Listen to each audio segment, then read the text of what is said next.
Fala filhotes, vocês estão vivos? No vídeo de agora nós vamos falar um pouquinho sobre a filosofia de Nietzsche. É importante frisar que ao lado das questões políticas correm as questões filosóficas. Richard Wagner insere-se numa corrente filosófica muito importante desde a virada do século XIX, o romantismo, que valoriza muito os sentimentos, a subjetividade, o individualismo e a percepção mística da realidade. Há, como não poderia deixar de ser, muitas diferenças entre os integrantes dessa corrente, filósofos como Friedrich von Hardenberg, também conhecido como Novalis, Friedrich Schiller, mas também semelhanças que justamente fundamentam o seu agrupamento numa mesma corrente. Então eles divergiam entre si, mas tinham alguns pontos em comum. Uma característica dessa seria o vínculo que o romantismo explicita entre questões estéticas, aquilo que nós percebemos através dos nossos sentidos, da nossa sensibilidade, ou seja, referentes ao domínio da arte, do campo estético, da arte que afeta os nossos sentidos, e a moral, o que se torna um dos seus motivos principais. E também eles tinham em comum o fato de não valorizar tanto a razão e valorizar muito mais os sentimentos. Tome-se para ilustrar essa passagem de Friedrich Schiller, do texto Teoria da Tragédia. Nosso prazer ante o belo, o comovente e o sublime fortalece os nossos sentimentos morais, tal como o prazer na caridade e no amor fortalece todas essas tendências. Isso está na sua Teoria da Tragédia de Friedrich Schiller. Essa passagem ilustra muito bem certos aspectos da filosofia de Schopenhauer, que muito influenciou Nietzsche, que, embora não possa ser considerado um filósofo do romantismo, herda alguns de seus temas. Por exemplo, o forte vínculo entre a estética, entre a teoria da arte e a moral, que trata do nosso comportamento. As músicas de Wagner, de Richard Wagner, pensadas à luz da filosofia pessimista de Schopenhauer, ainda mais que porque pensadas à luz da filosofia pessimista de Schopenhauer. Assim, o renascimento da cultura trágica e o pessimismo seriam a tradução nietzschiana em conceitos que não são mera reprodução de Schopenhauer e Wagner, desse vínculo entre a estética, a filosofia da arte e a moral.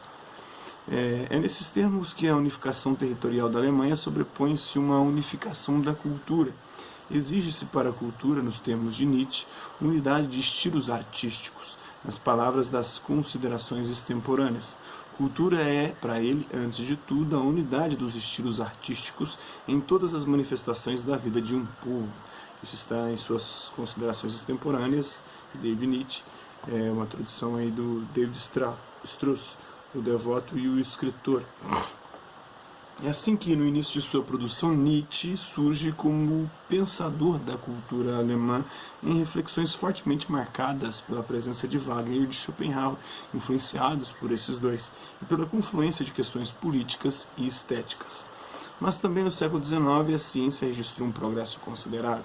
Não por acaso foi também o século que explicita o positivismo, a crença quase que cega no poder, na capacidade da ciência. Talvez pudéssemos dizer que nesse período iniciou-se a consolidação das ciências, tais como a física, a biologia, a química, processo que preparou o modo como nós concebemos hoje em dia, compreendemos hoje em dia. Inclusive o positivismo influencia bastante a nossa cultura atual.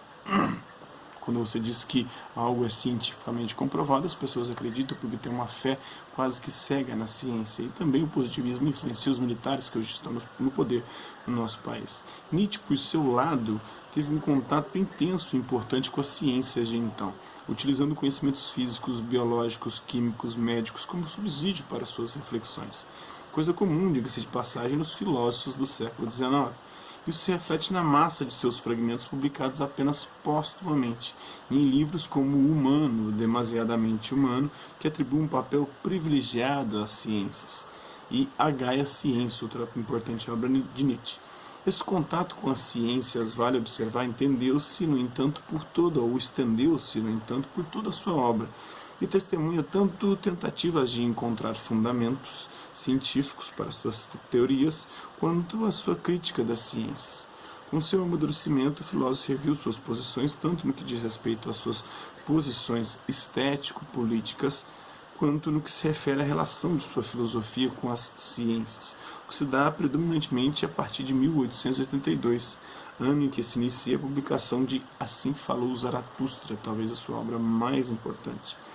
Para ilustrar essas transformações, abordaremos a seguir duas faces do seu pensamento: sua crítica à razão, dizendo que muito mais do que a razão é uma vontade de potência, uma vontade de poder que nos move, e sua análise da moral, principalmente criticando a moral cristã e a moral racionalista ocidental, propondo uma transvaloração, uma transformação dos valores, resgatando os valores da Grécia trágica, os valores que depois foram corrompidos e transformados em vícios e em pecado pela cultura filosófica de Sócrates em diante e do cristianismo.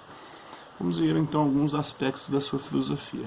Ao refletir sobre a cultura alemã, Nietzsche também avalia a cultura e a civilização europeias. Os dois termos não são sinônimos.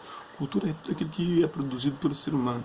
Em linhas gerais, cultura estaria associada ao processo de formação do espírito, do indivíduo, da racionalidade da nossa consciência, ou seja, tem um sentido intelectual, enquanto civilização estaria vinculada aos ganhos, digamos, materiais da humanidade, com o progresso, com os avanços tecnológicos e científicos. Analogicamente, poderia sugerir que a cultura seria uma espécie de software, a civilização o hardware de um computador. A disputa entre esses dois termos é um dos temas mais característicos dos séculos XIX e XX. A esse respeito, pode-se consultar o livro de Norbert Elias, O Processo Civilizador, tradução de Rui Hugman, Rio de Janeiro, em especial o primeiro capítulo. Isso leva mais decididamente, a partir de 1882, a criticar o processo milenar conduzido através do uso da razão, privilegiando a razão, que ajudou a construir a Europa e a Alemanha. Um pouco antes, dissemos ser uma característica da filosofia alemã da virada do século XIX, a consideração de que a razão devia orientar a constituição da política e da sociedade. E se isso ganha sua exposição exemplar em alguns filósofos do período, como Kant, como Fichte, como Hegel, e como já vimos, é preciso perceber que isso também ocorre em filósofos de outros períodos, por exemplo, desde Platão, Sócrates e Descartes no início da modernidade, ainda que de maneiras distintas, diferentes. Todos esses autores concebem o que é a razão de maneira diferente. É natural esperar que, diante disso, suas propostas quanto àquela orientação racional da sociedade, da política, da conduta dos homens, difiram umas das outras. Ora, a Nietzsche interessa, no entanto, questionar essa aposta comum de que a razão seria a instância a comandar a vida dos homens. Ou seja, trata-se de perceber em meio a posturas, a princípio diferentes, um mesmo indexador que as uniformiza e assim criticá-las em bloco. Desse modo, embora Nietzsche reconheça diferenças, por exemplo, entre a noção de ideia platônica e a noção do penso, logo existo, cogito ergo sum, ou cogito cartesiano de Descartes, e a razão prática de Kant, a razão que deve controlar o nosso comportamento e fazer a gente agir conforme ao dever.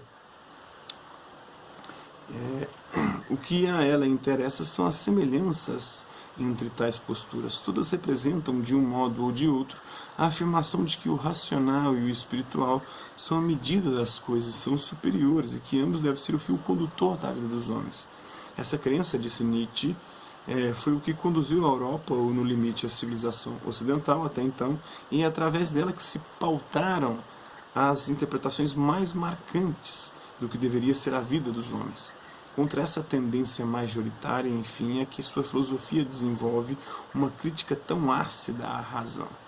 Não é tarefa simples abarcar todas as faces dessa postura de Nietzsche, uma vez que ela remete ao conjunto de análises que o filósofo faz não só da história passada, como também das questões que lhe são contemporâneas do período em que ele vive, por exemplo, sobre a política alemã ou sobre o romantismo. Então, isso é um pouquinho aí da filosofia nietzschiana. Espero que vocês tenham gostado do vídeo. Quem curtiu, dá um like. Quem não curtiu, dá um dislike. Quem se interessar pelo conteúdo do canal, é só se inscrever, ativar o sininho e aguardar os próximos vídeos e as próximas notificações. Deixe também seu comentário, dizendo o que você tem achado dos vídeos e as suas sugestões de temas e assuntos que gostaria de ver abordados em vídeos posteriores. É isso aí. Hasta la vista, babies, e até a próxima.